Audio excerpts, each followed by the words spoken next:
This is Heliox, where evidence meets empathy. Independent, moderated, timely, deep, gentle, clinical, global, and community conversations about things that matter. Breathe easy, we go deep and lightly surface the big ideas.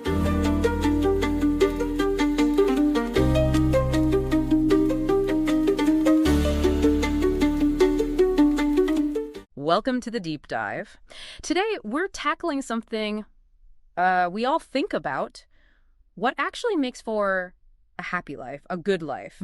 We've kind of plunged into a whole stack of research here, global surveys, psych studies, the works, to really pull out the key insights. Exactly. Think of it as, your shortcut to what the science is actually saying about happiness and well-being. Right. Our goal isn't to overwhelm you with data, but to share some, frankly, surprising findings and hopefully some solid takeaways you can actually use. Okay, let's jump right in. First up, something pretty fascinating: the power of kindness, of benevolence. Yeah. It turns out that doing good deeds, helping strangers, donating, volunteering well, these acts saw this massive jump worldwide right after COVID hit. Huge increase. And what's kind of wild is that even now in 2024, this stuff is still way up. Globally, over 10% higher than before the pandemic. And helping strangers specifically, the average increase globally was about 18%. That's substantial. It really is. But here's where it gets maybe even more interesting. It's about expectations. Yeah, this was a really surprising finding for me. The research suggests that how much kindness you expect from other people, that's actually a stronger predictor of your own happiness than, say, worrying about major bad things happening. Wow. So believing people are generally good matters more than fearing the bad. Seems like it. But here's the twist. We're often pretty bad at guessing how kind people actually are. Right. The lost wallet example. Tell us about that. Okay, so studies looked at this, right?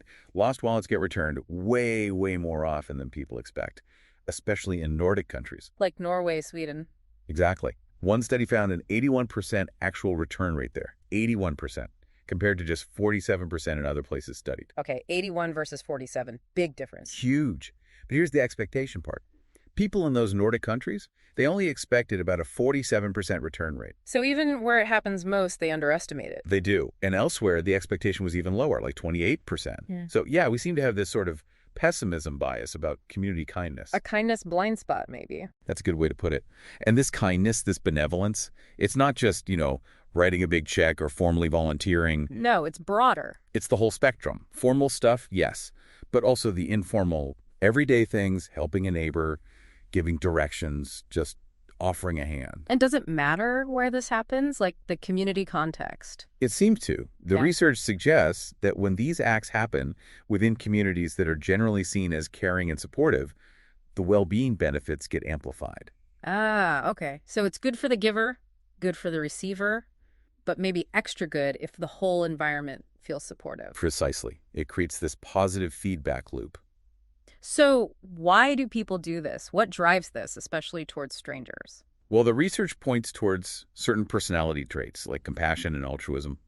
People who score higher on these tend to be more motivated to help others, even people they don't know. And that connects to their own well-being. Strongly. Higher compassion, higher altruism linked to greater well-being, more positive emotions. Interestingly, these folks also tend to have more balanced social support in their own lives. Not always taking, not always giving, but a good balance. That makes sense. And does the reason for helping matter? Am I doing it to feel good or because I genuinely care? Big time. The motivation is key. When the motive is genuinely other-focused, you want to help the other person. That predicts higher life satisfaction, better self-esteem, feeling more connected. Okay. But if the motives are more self-focused, maybe trying to impress someone or just reduce your own guilt, those benefits can actually be undermined. Like the healthcare volunteer example. Exactly. Volunteers who were truly driven by wanting to alleviate others' suffering reported higher life satisfaction compared to those maybe doing it for career reasons or other self-oriented goals. And what about choice? Does it matter if we choose to help versus feeling obligated? Absolutely. Yeah. Freely chosen giving leads to greater happiness. It taps into that basic human need for autonomy, for feeling in control. There was this neat experiment where students were simply reminded that they had chosen to help out with something. Just that reminder made them report feeling happier afterwards. Wow. Just the reminder of choice. Yep. And another thing that boosts the joy, seeing the impact. Makes sense. Knowing you actually made a difference. Right. Another study, students donating to a charity. When the positive impact of their donation was made really clear and concrete, their happiness boost was significantly larger. So clarity matters. Okay, and how does my own helping behavior connect with what I think about other people's kindness? There's a link there too. The Gallup World Poll data from 2019 suggests that both things behaving pro-socially yourself and believing that others are generally benevolent contribute positively to your overall life evaluation. So it works both ways. Doing good and believing in good? Pretty much. Yeah. And that belief, that trust in others, fairness and kindness, it can act like a buffer. A buffer against what? Against negative life stuff, unemployment, ill health, things like that. European social survey data, looking back over 20 years, showed this quite clearly. So if I think people around me are generally fair and helpful, getting laid off might not hit my happiness quite as hard. Exactly. The negative impact is softened. In countries where people generally see others as fair and helpful, the positive effect on life satisfaction is substantial, like 4/5 of a point on that 0-10 scale we often see. That's quite a big chunk. It is. It shows the power of that social fabric. Now, the research also mentioned kindness between countries, like foreign aid. It did, yeah. Things like official development assistance, ODA, and hosting refugees. These are seen as forms of international pro-social behavior. Though the motives can be complex, right? Not always pure altruism. Definitely. Politics, economics, strategy all played a role. But the research often focuses on untied ODA aid that doesn't require the recipient country to buy goods from the donor country. That's seen as perhaps a purer form of help. Which countries lead in that? In 2022, the list was topped by Norway, Switzerland, Sweden, Germany, and Denmark, looking at it as a share of their GDP. Okay. And refugees. A huge issue. The number of forcibly displaced people globally shot up to over 122 million by mid-2024. Wow. And the regions taking in the highest proportion of refugees relative to their own populations were the Middle East and Africa. Right.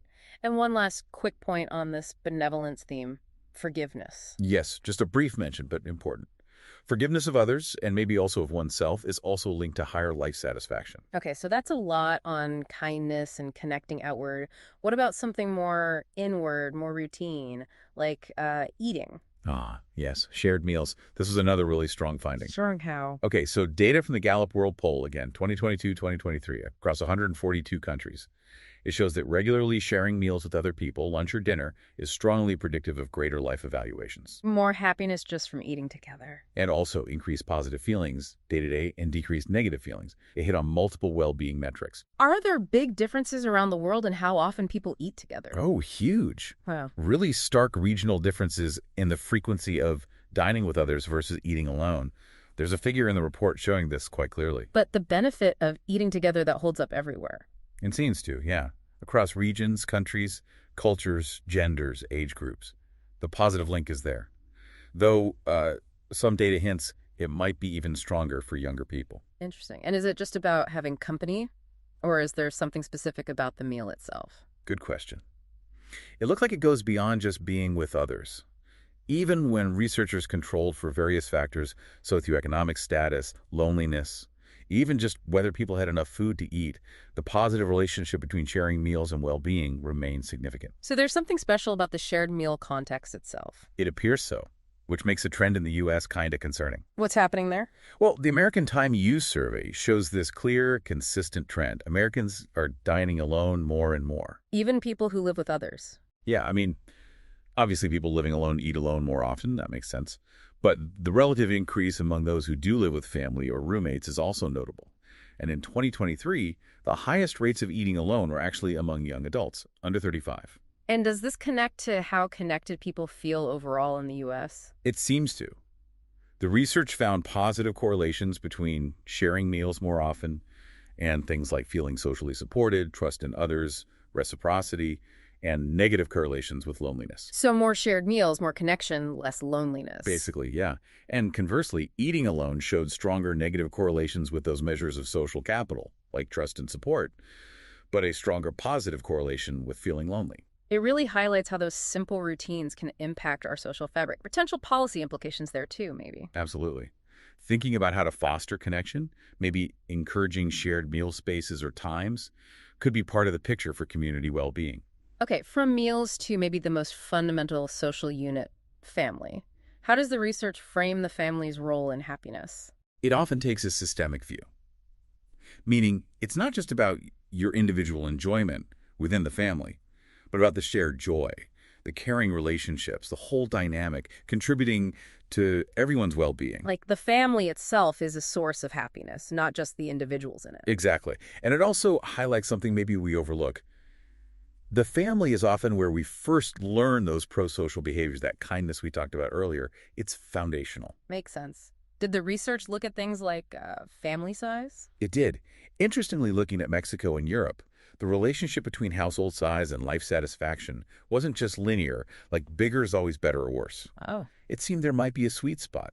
Both people living totally alone and people in very large households tended to report lower well-being on average. So not too small, not too big. Is there an optimal number? Well, the data suggested, for example, in Europe, the highest predicted life satisfaction was associated with a household size around 3 or 4 people, which is actually slightly above the current average there. Averages vary globally, of course. And are family structures changing much globally? Definitely. Big trends. Average household size is shrinking overall, mostly driven by fewer children per family. Right. We're seeing a significant rise in single-person households, especially in Europe, but it's growing in Latin America too, also more single-parent families. But you also see more multi-generational living sometimes. Yes, in some regions, often linked to economic pressures or strong cultural norms, you see an increase in multiple generations sharing a home. So it's complex, different trends happening simultaneously. Does living in these different structures, like alone or as a single parent, impact well-being? The data suggests it often does. Individuals in single-person households and single-parent households, specifically those without other relatives present, tend to report lower life satisfaction, on average. Even after accounting for money? Yeah, even after adjusting for economic factors. Interestingly, couples without children reported similar life satisfaction levels to couples with children. So it wasn't just about having kids or not, but maybe that partnership aspect or avoiding those specific single adult household structures. That seems to be part of the picture, yes. The research tried to unpack why these well-being costs exist by looking at satisfaction in different life domains like finances, health, social life, within these different family configurations. You're trying to pinpoint the source of the lower satisfaction. Exactly. So what's the takeaway for, say, policymakers? I think it really emphasizes that we need to think beyond just income or GDP when measuring societal progress. Economic policies should probably recognize how crucial family relationships and structures are for overall well-being. Maybe we should be tracking family well-being as a key indicator. That's a powerful thought. Okay, let's zoom in on a specific group often in focus, young adults. How critical is social connection for their happiness? Absolutely vital. For young adults, strong social connections act as a really important buffer against stress and are fundamental to their overall well-being. But are they actually getting these connections? Is disconnection a problem? It seems to be, and potentially growing in some places. The U.S. and South Korea are mentioned specifically as seeing rises in social disconnection among youth. And globally? Globally, the data indicates a slight but steady decrease in the overall quality of social connection reported by young adults between 2006 and 2023. We're talking about a small percentage increase each year in those feeling they have no one to count on. But that adds up to millions more young people feeling isolated over time. That's worrying. We know connection and happiness go together, but is it just correlation or does connection cause happiness? Great question. There's definitely a strong correlation. Happier people report better connections, more social people tend to get happier, but the evidence for a causal link is growing stronger. How do they show that? Through experimental studies. For instance, randomly assigning people to engage in more social activities often leads to measurable improvements, lower stress hormones, better emotional regulation, more positive moods compared to control groups. So actively being social can directly improve mental health. The evidence points that way. There was even a study suggesting that just acting more extroverted for a week boosted positive moods. Even for introverts? Even for introverts. And interestingly, the benefit seemed to come from the quality of the interactions during that week, not just the sheer number of them. Behaving in a more outgoing, warm way seemed key. Fascinating. What about the bigger picture, like our social networks? Yeah, network science comes into play here. The structure of your social network matters too. Things like how dense it is, how much your friends know each other. Is denser better?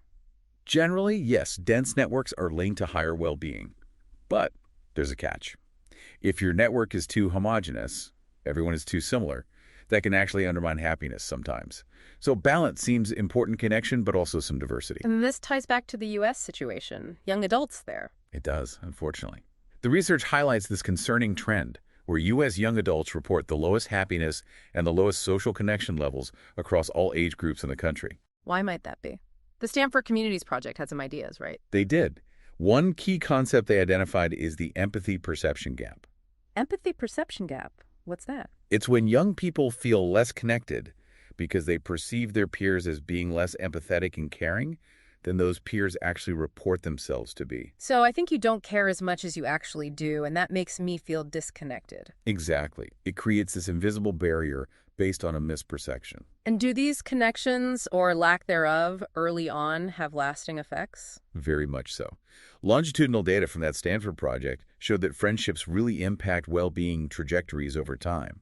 Gaining a close friend significantly increased the likelihood of someone's well-being improving, while losing one increased the chance of it declining. So those early social ties really matter long term. They do. And it's not just your direct friends. Your broader social environment plays a role, too. Like your dorm or neighborhood. Precisely. It did this clever analysis using Stanford's random housing assignments. Students assigned to dorms that happened to develop a more interconnected social structure, higher hall density, ended up having better mental health outcomes over the year, even beyond the effect of their own individual friendships. Wow, so the whole social climate matters. It creates a sort of social microclimate that impacts everyone in it. And going back to that empathy gap, if you mistakenly think others aren't empathetic or won't respond well, you might become more socially risk-averse. You might hesitate to reach out, initiate conversations, or deepen relationships, even if you really desire connection. This can lead to isolation. A self-fulfilling prophecy based on a misread of others? Kind of, yeah. But the good news is they found ways to fix it. Oh, wow. They ran interventions. Some simply highlighted the actual levels of empathy that existed in the community, correcting the misperception. Others used small behavioral nudges to encourage social outreach. And did it work? It did. These interventions successfully reduced that empathy perception gap, and as a result, students started taking more social risks, initiating conversations, inviting people to things, and ultimately reported having larger networks of close friends. That's really encouraging. Simple interventions can make a real difference. It seems so. And just one more quick point here. The research also notes that having a diversity of relationship types, family, close friends, work colleagues, acquaintances, is also linked to higher well-being. It's not just about depth, but breadth, too. Right. Different kinds of ties matter. And is technology or policy part of the solution here? There's definitely growing interest. People are exploring things like AI companions to combat loneliness, but also policy-level interventions aimed at fostering social connection and tackling isolation, particularly for young people. Okay, a complex picture for young adults. Now, let's shift to a more somber topic mentioned in the research, deaths of despair. Right. This refers to deaths from suicide, alcohol-related causes, and drug overdoses. And the trend is concerning. Very much so in some countries, yeah. The U.S. and South Korea stand out again with notable rises. Globally, back in 2019, the average was around 23 such deaths per 100,000 people. Are there differences across groups? Stark differences. The rate for men was nearly 4 times higher than for women globally. And rates for older adults, 60 plus, were more than double those for young adults, 15 to 29. Those suicide is often a leading cause for the young. And the research connects us back to pro-social behavior. Yes. It explores the hypothesis that being pro-social, engaging in that kindness and helping behavior we discussed, might act as a protective factor against these deaths of despair. Okay. What did the trends show before the pandemic bump in kindness? Generally, before that post-COVID increase, most countries actually saw a decrease in engagement and pro-social behavior between around 2005 and 2019. So less helping behavior overall leading up to the pandemic. In many places, yes. But the analysis looked at the link across countries, and it found a statistically significant association. Countries with higher levels of pro-social behavior tended to have fewer deaths of despair. Even after accounting for other factors. Yeah, they controlled for things like quality of governance, health spending, social support, freedom, corruption, even religiosity. The link held. Can you quantify that link at all? Roughly, yes. A 10 percentage point increase in the share of the population engaging in pro-social behavior was associated with about 1 fewer death of despair per 100,000 people per year. The UK was used as an example where such an increase could theoretically save hundreds of lives annually. Wow. And did this apply equally across age and gender? The association was particularly strong and statistically significant for men, especially those in later life, age 60 and over. The magnitude of the effect was larger for them. Similar results were found when looking specifically at donating money. So being prosocial seems especially protective for older men, a group with high rates of these deaths. That's what the data suggests. They also looked at broader social capital measures. Like trust. Right, social trust, and also membership in groups or associations. Yeah. As you'd expect, higher levels of both were also associated with fewer deaths of despair. Okay, but what about countries like Finland? High happiness scores, but also relatively high deaths of despair rates historically. How does that fit? That's the Finnish puzzle. The research addresses this. It points out that changes in average life satisfaction scores don't perfectly mirror changes in deaths of despair rates. They aren't perfectly correlated? No. Less than 10% of the variance in one explains the variance in the other, according to this analysis. So it's entirely possible for a country to be generally happy but still have pockets of deep despair or specific issues leading to these deaths, allowing for exceptions like Finland. Got it. So they aren't just inverse measures of the same thing. Exactly. And when they standardized all the variables to compare sensitivity, deaths of despair seemed more sensitive to changes in pro-social behavior and the population's age structure, especially the proportion of older adults. Whereas life satisfaction was more sensitive to GDP per capita, the economic factors. Interesting distinction. So the policy implication here is? It really circles back to the idea that investing in conditions that support and encourage pro-social behavior could have really broad societal benefits, potentially even helping to reduce these tragic deaths of despair. Right. Okay, let's connect happiness now to the political sphere. The research touches on populism, trust, and satisfaction. What's the angle here? Well, it acknowledges the shift we're seeing in many places. Traditional voting patterns based on, say, economic class are weakening. And we're seeing more support for anti-system parties. Exactly, both on the populist right and the far left. The framework proposed in the research suggests that our subjective attitudes, specifically our life satisfaction and our level of trust in other people, are crucial for understanding these trends. How so? Let's start with life satisfaction. Okay. One key finding, especially looking at Europe, people with low life satisfaction are particularly likely to be dissatisfied with how democracy is working. And this holds true whether they trust people or not. Low satisfaction equals high democratic dissatisfaction. Got it. And where does trust come in? Trust seems to be a key divider, especially among those already dissatisfied people when it comes to cultural values. Like views on immigration or LGBTQ plus rights. Precisely. The research found that people with low life satisfaction and low social trust tend to hold much more negative views on issues like homosexuality and immigration compared to those with low satisfaction but higher trust. So low satisfaction opens the door to dissatisfaction with the system, and low trust pushes people towards more culturally conservative or exclusionary views. That appears to be the pattern suggested by the data. It also looked at support for income redistribution. Right. Generally, support for redistribution is linked to higher social trust but lower life satisfaction. People who trust others but feel personally left behind are more likely to support redistribution. Okay, that's attitudes. How does this translate to actual voting? Let's take Western Europe. Right. In Western Europe, high life satisfaction generally predicts voting against far left and far right parties. Makes sense. Satisfied people stick with the mainstream. Okay, but among the dissatisfied? That's where trust splits things. Low trust is mainly linked to voting for the far right, and sometimes mainstream right. But far left voters tend to report low life satisfaction combined with relatively high social trust. So far left, unhappy but trusting. Far right, unhappy and distrusting. That's the general pattern identified. The French elections were used as a specific example, showing both Le Pen and Mélenchon voters reported low life satisfaction, but Le Pen's voters had significantly lower social trust. And does this apply in the U.S. context, too? Similar dynamics seem to be at play.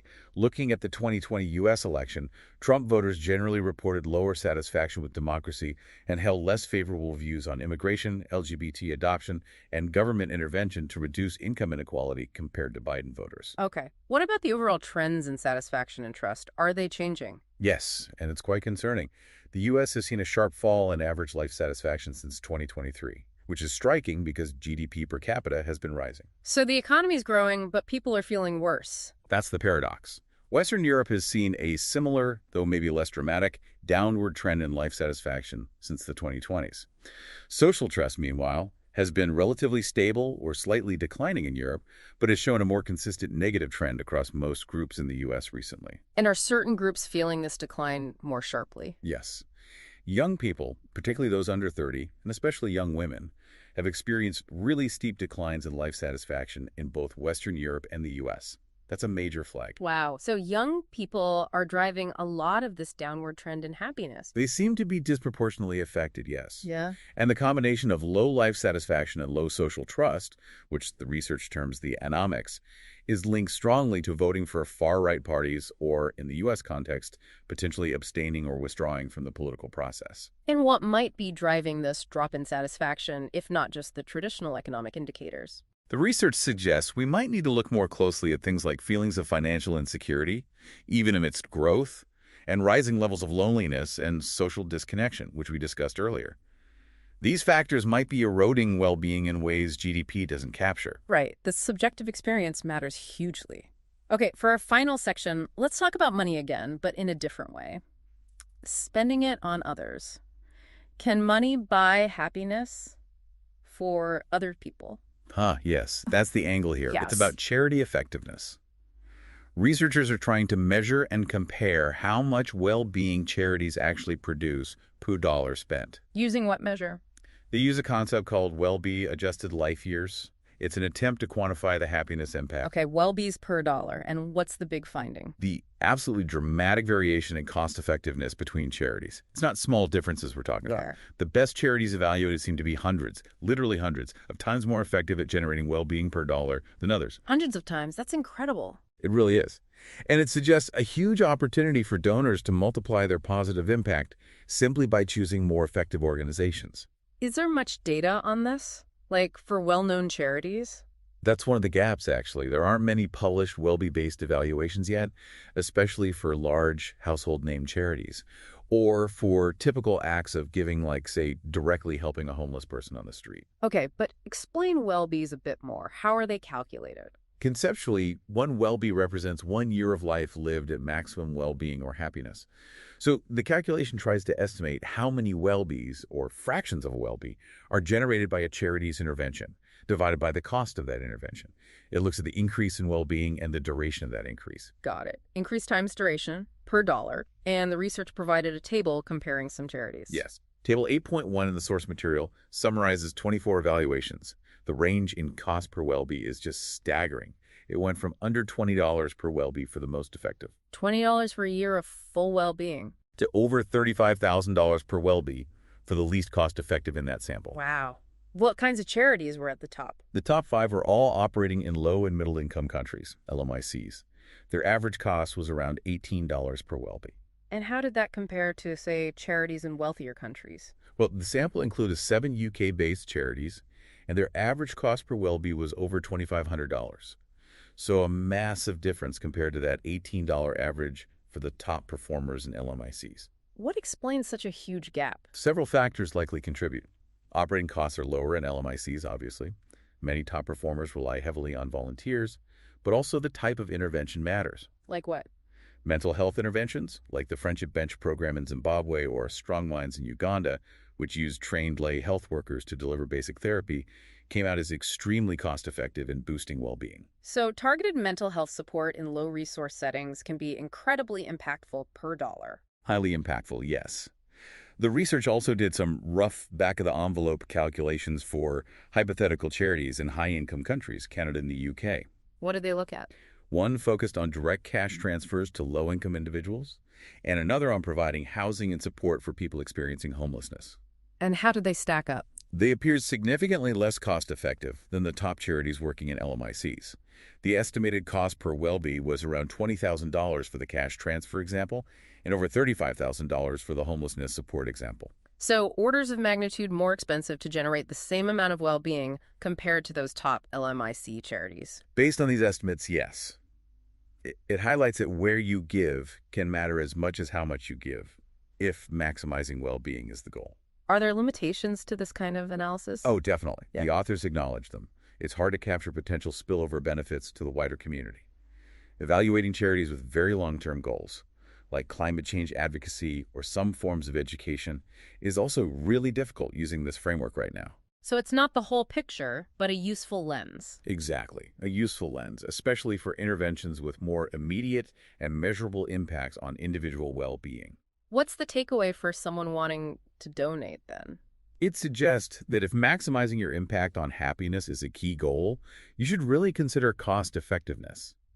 Look for organizations that evaluate their impact and are transparent about it.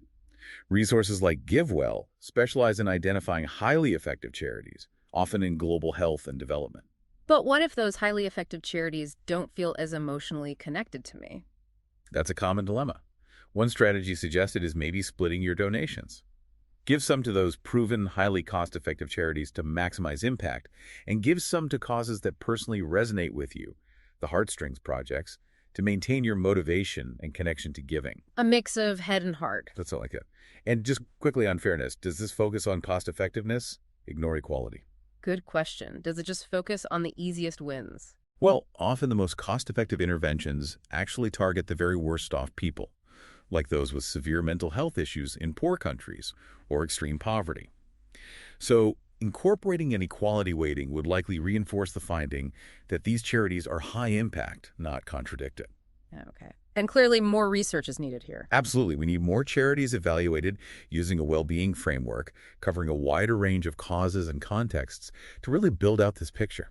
Okay, fantastic. So as we wrap up this deep dive, let's just quickly pull together the main threads. Sounds good. We started with the really surprising power of benevolence and kindness, how expecting it matters, how we underestimate it, and how doing good boosts well-being, especially when it's voluntary and motivated by care for others. Then the importance of social connections, highlighted by something as simple as sharing meals, how that basic act predicts higher well-being globally, even as it declines in places like the U.S. And the foundational role of family, thinking of it as a system and how different structures impact happiness, urging a policy focus beyond just economics. Right. We touched on the specific challenges young adults face with connection, the empathy gap, but also potential interventions. We also looked at that sobering link between lower pro-social behavior and higher deaths of despair, especially for older men, suggesting kindness is protective. And how happiness and trust intertwine with political attitudes, potentially driving support towards or away from populism, with concerning trends in declining satisfaction, particularly among the young. And finally, that eye-opening look at charitable giving, how money can buy happiness for others, but the impact varies dramatically, making informed choices really powerful. It really paints a picture where our connections, our kindness, our core relationships, and even our perceptions of others are fundamentally tied to our happiness and the health of society. Absolutely. Understanding these factors feels incredibly valuable, doesn't it? Not just for maybe tweaking our own lives, but for thinking about the kind of communities and societies we want to build. Definitely gives you a lot to think about. So maybe a final thought for everyone listening. Reflecting on all this, what's one small shift you could consider? Maybe reaching out to check on someone. Prioritizing a shared meal this week. Or perhaps looking into how you could make your own acts of giving even more impactful. Just something to mull over. Great food for thought. Thank you for joining us on this deep dive. Thanks for listening today. 4 recurring narratives underlie every episode: boundary dissolution, adaptive complexity, embodied knowledge, and quantum-like uncertainty. These aren't just philosophical musings, but frameworks for understanding our modern world. We hope you continue exploring our other podcasts, responding to the content, and checking out our related articles at helioxpodcast.substack.com.